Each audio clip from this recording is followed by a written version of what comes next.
programa Histórias e Conquistas de hoje é principalmente para você que deseja, que necessita desenvolver todo o seu potencial como ser humano.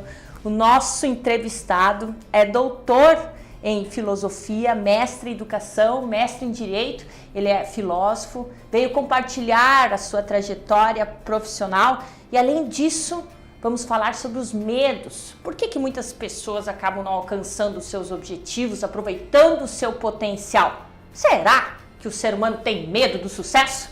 Não perca, nosso programa está começando.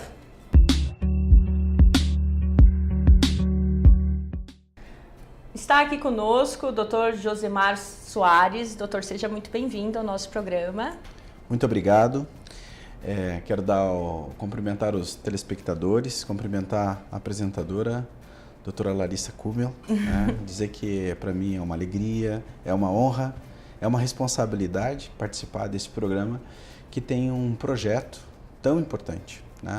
Nós hoje observamos a mídia, o poder que a mídia tem, o poder que os meios de comunicação têm na formação do imaginário social, e se a gente não cuida, os programas sempre acabam se construindo através da dor humana, não que ela não seja importante ser tratada, mas das catástrofes, das tragédias, e nós não falamos da inteligência humana que cria solução, que se desenvolve, que faz com que o potencial humano traga ciência, tecnologia, lazer e tantas coisas boas que o ser humano pode criar, tem inteligência para isso. Nós recebemos, hoje estamos aqui com toda a tecnologia que temos, por quê? Porque alguns humanos vieram antes de nós e deram um pedaço da sua vida para se desenvolver, para se formar e para fazer algo de especial que ficou, Então, quero dizer que para mim é uma honra participar de um programa como esse, que faz pedagogia social. É um programa de pedagogia social. Obrigada. É exatamente essa a proposta do programa. A minha preocupação é realmente mostrar para as pessoas como que elas podem desenvolver o potencial delas, muitas vezes através de histórias de outras pessoas, mas também com dicas, com momentos de dificuldades, momentos de superação, conquistas, alegrias. Então, o objetivo do programa realmente é esse. Mas é a primeira vez, Josemar, que eu entrevisto um filósofo, sabia? Certo. Uhum. Certo. E eu imagino que uma pessoa formada em filosofia, no mínimo, é uma pessoa bastante curiosa com relação aos anseios, aos medos, às necessidades humanas. Você sempre teve essa busca pelo ser humano, pelo autoconhecimento. Por que você escolheu a filosofia? Desde criança sempre tive um tipo de necessidade, podemos dizer, de entender, de dar um curso à minha vida. Então, inclusive meu pai sempre dizia, olha, você com 13 anos tomou algumas decisões que mudou completamente a tua vida e a partir dos 14 você já era alguém que conduzia a sua vida, não perguntava mais e conduzia bem, enfim. Sempre tive uma preocupação muito grande em fazer da minha existência alguma coisa de valor. Não é que eu esteja conseguindo fazer tudo o que eu gostaria, tudo o que poderia, mas desde muito cedo, então, com em torno de 10, 11 anos, eu já tinha o que eu vou fazer da minha vida, E procurava ocupar muito o meu tempo. Era uma coisa que, para mim, sempre me causava um desgosto, não ocupar o tempo. Então, sei lá, saía do colégio, fazia alguma coisa à tarde, se tinha um horário de aula à tarde, se não tinha, eu inventava um curso de marcenaria, um curso de oratória, um curso de violão. Eu sempre inventava algumas coisas. A minha família era uma família que tinha muita limitação econômica, então eu sempre tinha que ir atrás de alguma coisa que ainda fosse com um custo muito baixo ou de graça, porque, enfim, não tinha muito investimento para fazer. Mas eu notava que precisava ocupar o tempo no processo de desenvolvimento. Sempre tive um tipo de altruísmo muito grande, quando aquele altruísmo juvenil muito forte, ou seja, o que a gente pode fazer para ajudar as pessoas que ainda tinham menos do que eu, que pudesse ter uma orientação, alguma coisa do gênero. Então, eu uni essa vontade de auxiliar a outra pessoa, o ser humano, as comunidades na época carentes que estavam à nossa volta, e ao mesmo tempo ocupar o tempo para desenvolver algumas competências, mesmo desde cedo, E nessa perspectiva foi que eu comecei a observar que tinha que buscar outros espaços, outros lugares, que não só ali dentro da minha família, que tinha lá suas limitações culturais, que tinha suas limitações, enfim, de várias dimensões. Então foi que eu fui estudar na outra cidade, consegui um colégio que fosse um custo muito baixo e convenci meus pais então que de fato eu deveria ir embora, e com 13 anos foi muito difícil convencê-los, mas acabei indo e tinha essa coisa, os apelos metafísicos sempre foram muito fortes dentro de mim, ou seja, o que eu vou fazer com a minha vida, o que será a minha jornada, né? Então esses apelos desde criança eu sempre tive, o que eu vou fazer com a minha existência. Hoje eu sei que você trabalha com palestras, com treinamentos, né, justamente com o desenvolvimento do potencial das pessoas, em especial dentro das empresas, certo, dentro das organizações. E também sei que você é professor. Certo. Mas isso aconteceu ou foi algo que você sonhou já desde cedo? Olha, professor eu gostava de ser desde criança. Eu lembro que lá em casa botava umas cadeiras e meu pai trabalhava na construção civil e tal. Fazia desde cerca a botar forro, e uma vez ele estava botando forro numa casa e sobrou, na época se usava eucatex, né? Casa, os humildes, enfim, as casas que tinham forro, a minha demorou para ter, mas tinha lá um pedaço de eucatex que eu levei para casa e eu botei lá, e ali eu dava aula para os meus vizinhos, para os meus amigos, enfim, tá, vamos brincar de dar aula. Então eu me lembro um pouco disso. E depois, enfim, quando eu tinha em torno de 14 anos, no colégio interno, a gente tinha lá alguns grupos na comunidade que a gente ia fazer alguns tipos de atividade. E aí comecei a dar aula de catequese, que era o clássico dentro da gente, da aula de catequese, a aula de crisma. E depois nas comunidades que a gente atendia com pastoral da criança, pastoral da saúde, a gente sempre tinha essa coisa de dar algumas palestras, de auxiliar nesse sentido nas comunidades. E fui me identificando com a ideia de professor, né? Mas, enfim, não tinha clareza de que essa seria a profissão que eu ia me identificar e que ia ter como a profissão da minha vida, né? Porque eu hoje trabalho dentro do mundo corporativo, mas eu trabalho como um educador corporativo, né? Dentro da universidade do Vale do Itajaí, onde foi a universidade que abriu as portas, que me deu uma grande oportunidade e que eu serei eternamente grato. É a universidade que eu amo, que é onde eu vou, falo com muito carinho. E trabalho dentro da universidade como professor, trabalhei muito, 68 horas de sala de aula, aula de manhã, de tarde, de noite, sábado até às 5h30 da tarde nos emergenciais, e hoje ainda trabalho na graduação, no mestrado, doutorado, enfim. A condição de professor, no meu entendimento, é de fato uma grande responsabilidade, Eu acho que sempre quando a gente vai para uma aula, o que me inspirou nessa carreira de professor, seja no começo do semestre, quando eu entrava dentro de uma sala de aula, seja sempre quando eu vou dar aula numa pós-graduação nova, especialização, MBA, ou mesmo turmas de mestrado, eu sempre me pergunto, o que eu estou indo fazendo lá hoje? Né? O que eu estou indo fazer nesse semestre com essas pessoas? Né? Ou seja, eu estou indo lá fazer um trabalho de formação, de desenvolvimento humano. Não é só levar um conteúdo, não é só cumprir uma burocracia para ter o meu salário, fazer bem feito para isso, não. Eu estou indo lá para fazer um projeto de civilização. Acho que o professor tem essa função civilizatória, né? Eu acho que chega a ser não é uma pretensão, né? Mas eu acho que nós temos um trabalho a ser feito, porque de fato a sociedade, a comunidade humana precisa de desenvolvimento e passa por uma boa educação. E passa por uma educação com paradigmas que realmente auxiliem as pessoas a se responsabilizarem por esse processo. Que no meu entendimento hoje, dentro das instituições educacionais, sejam elas filantrópicas, sejam elas formais ou informais, sejam as próprias empresas, nós precisamos educar as pessoas, formar as pessoas para que elas consigam ter competência existencial.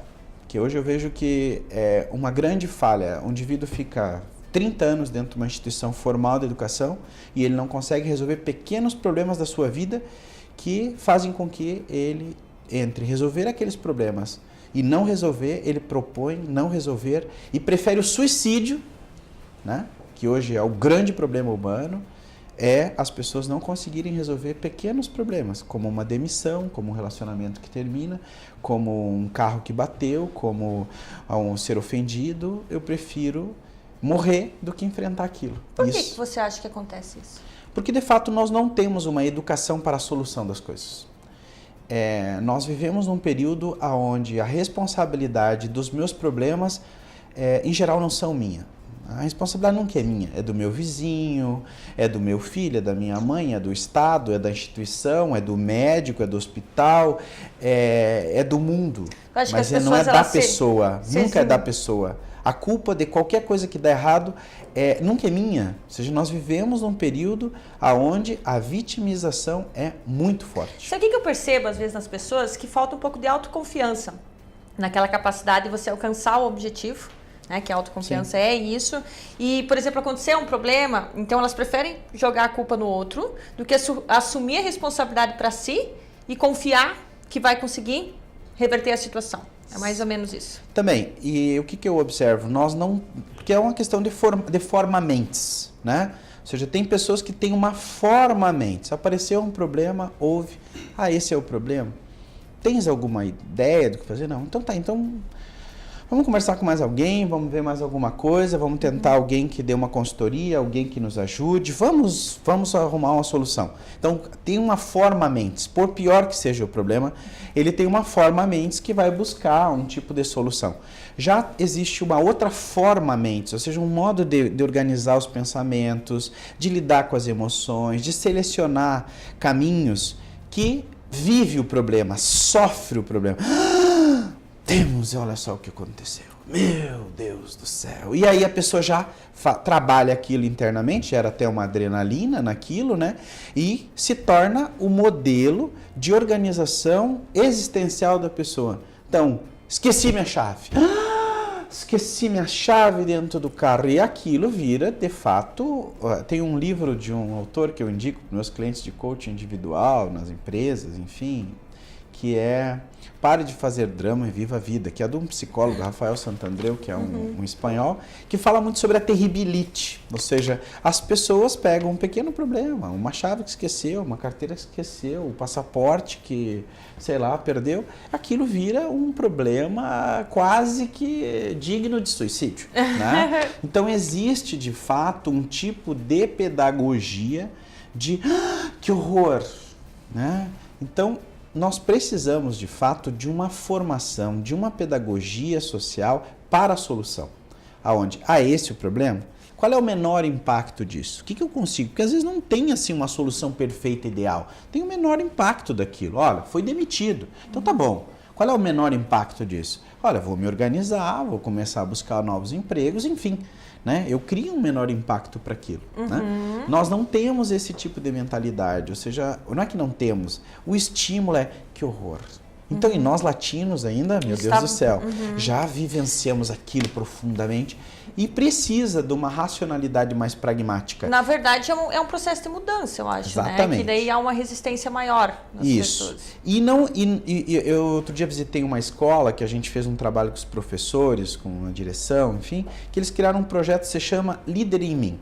E as crianças, desde a pré-escola, têm metas semanais, tem padrões de comportamento que eles notam que é mais econômico, que eles são responsabilizados a resolver os seus problemas, seja de conflito entre os colegas, seja da questão da própria aquisição do conhecimento. A responsabilidade é da criança de aquisição do conhecimento. Entendi. O professor, a escola, são de fato quem vai criar o ambiente, quem vai conduzir as atividades. Mas a criança tem uma responsabilidade naquele processo. Entendi. Então, desde criança, ter uma responsabilidade, uma racionalidade de solução. Entendi. Doutor, nós temos que dar um tempo para o break, daqui a pouquinho estamos de volta.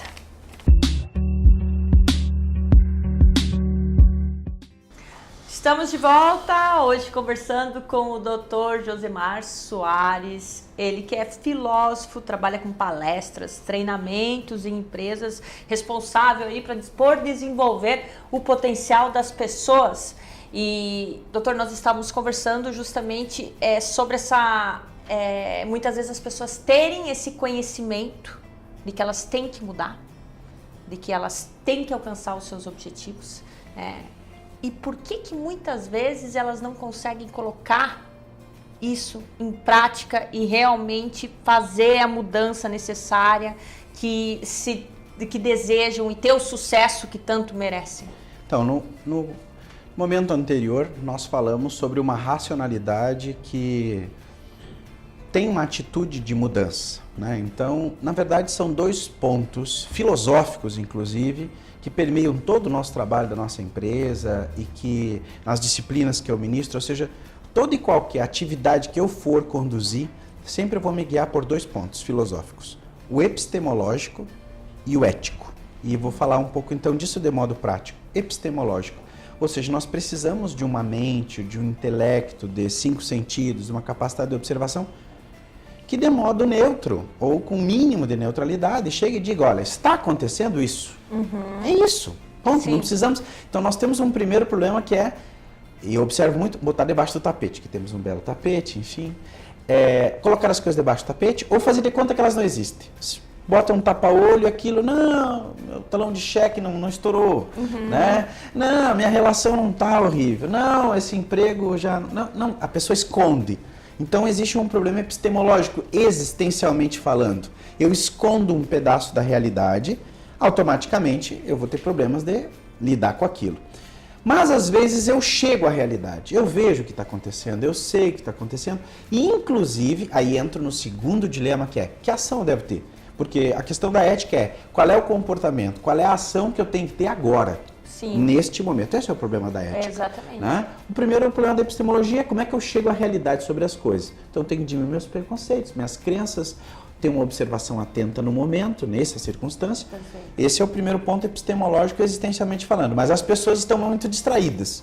Né? Distração significa eu estou sendo atraído pelo que não é importante agora. Né? Então, a distração é algo que me puxa para longe do agora. E aí eu acabo não lendo o que está acontecendo agora, tem um equívoco ali de percepção. Automaticamente, por mais que eu seja determinado, disciplinado, eu vou agir erradamente. Não vai dar certo. Muito bem. Porque eu não estou feito. Eu não estou com a realidade. Então, o primeiro ponto é ter o máximo de realidade na onde a gente se encontra. Na vida, naquele momento, enfim. O segundo ponto é, entendi o que está acontecendo, é essa realidade. E agora eu tenho que tomar uma determinada conduta, que é a mais adequada, que se eu tomar aquela conduta, vai para frente as coisas funcionam, as coisas avançam, enfim. Em geral a gente sabe. Em geral as pessoas sempre sabem o que tem que fazer. Eu tenho observado isso. Quando tu conversa com uma pessoa com o mínimo de inteligência e percepção, até um adolescente. Às vezes eu converso com alguns adolescentes de 11, 12 anos, os pais, José Marco, conversa, eu acabo conversando. E ele sabe o que tem que ser feito, mas ele não faz. Então, que é essa pergunta que você fez agora. Ou seja, por que a pessoa, mesmo sabendo, mesmo tendo registro do que é correto, ela não faz? E aí entra um segundo problema, que é a vontade. A vontade. Ou seja, dentro de uma pessoa, num instante, tem muitas vontades. Tem a vontade de voltar para o passado e viver a nostalgia de umas coisas que deram certo. Tem a vontade de ir para o futuro, para quando eu me formar, para quando eu chegar a CEO, quando eu chegar a reitor, quando eu chegar a professor, quando eu chegar a... Então, eu fico com essas vontades fazendo realidade dentro de mim.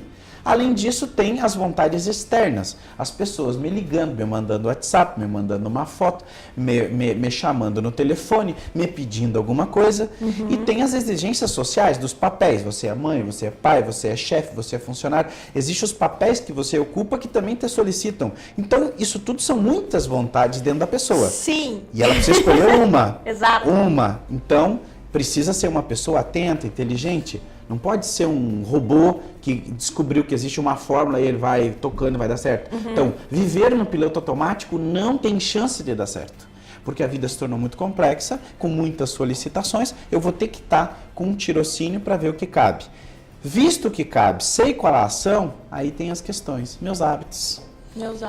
Porque, por exemplo, quantas pessoas você já entrevistou que vieram aqui, disseram, deram dicas, tem os livros, tem as aulas, tem as pessoas amigas que nos dão as sugestões e o cara não faz. Por quê? Por quê? Ele tem um hábito. Ruim. Ele tem um hábito, Ruim, pelo menos um hábito desarmonia. que não deixa ele seguir essa vontade atual. Vou dar um exemplo de uma pessoa que eu trabalhei hoje de manhã no coach profissional.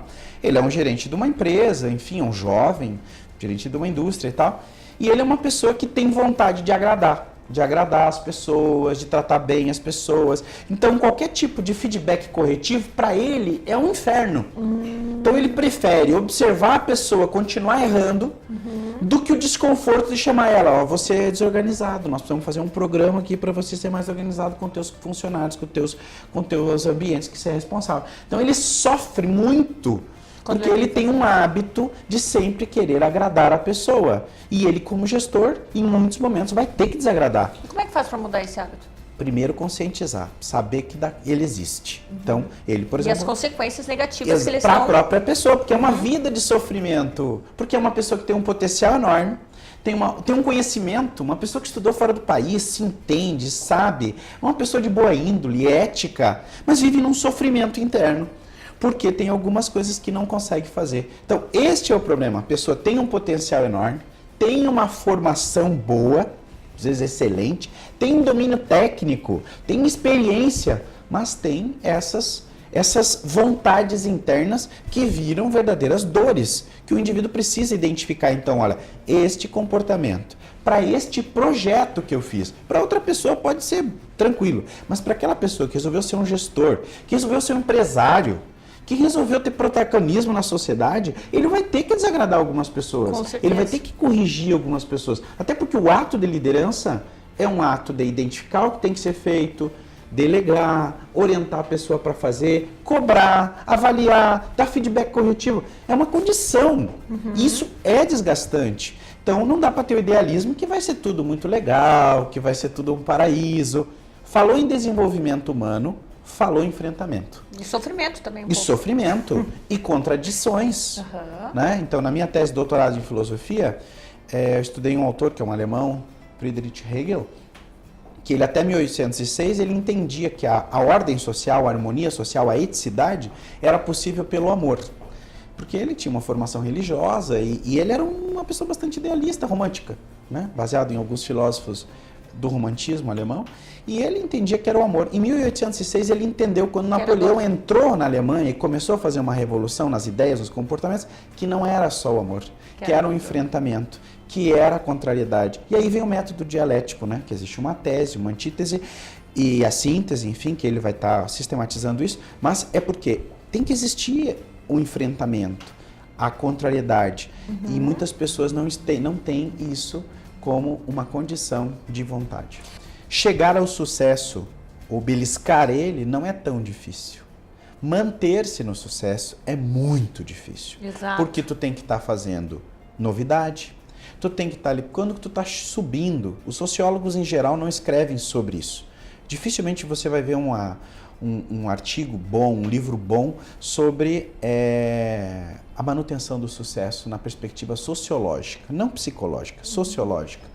Ou seja, quando o indivíduo começa um tipo de crescimento, todo mundo olha para ele e diz, pô, que legal, o cara está crescendo, pô, que legal, o cara está crescendo. Ele é ajudado, ele é guindado, porque é como, ó, eu também posso se ele crescer. Só que depois que a pessoa passa um determinado nível, bem acima da média, opa, para aí.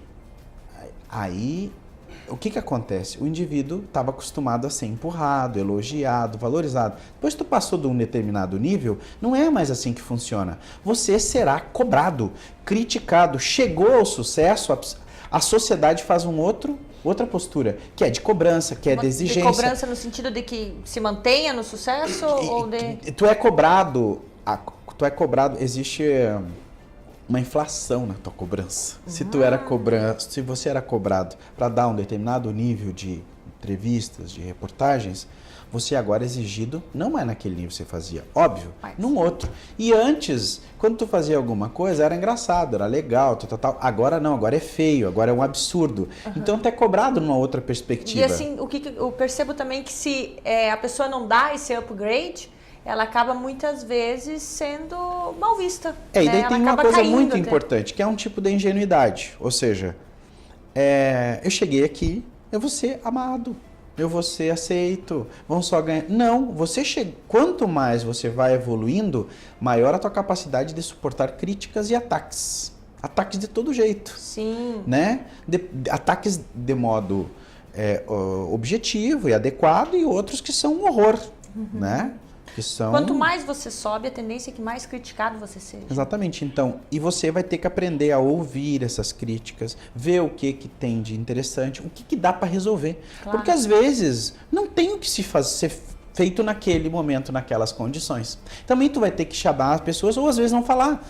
Então, de fato, tem que ter uma sabedoria e principalmente não viver essa crítica internamente de modo obsessivo. Entendi. Porque o cara coloca essa crítica pra dentro, pô, mas a pessoa não podia ter falado isso, mas olha só, a gente era amigo e não sei o quê. O cara começa a ficar obsessivo com essas críticas. Ok, ele não gostou, não vou poder atender todo mundo. Eu me propus a essa fatia, ok? Então, tem uma sabedoria no desenvolvimento humano, tem uma sabedoria.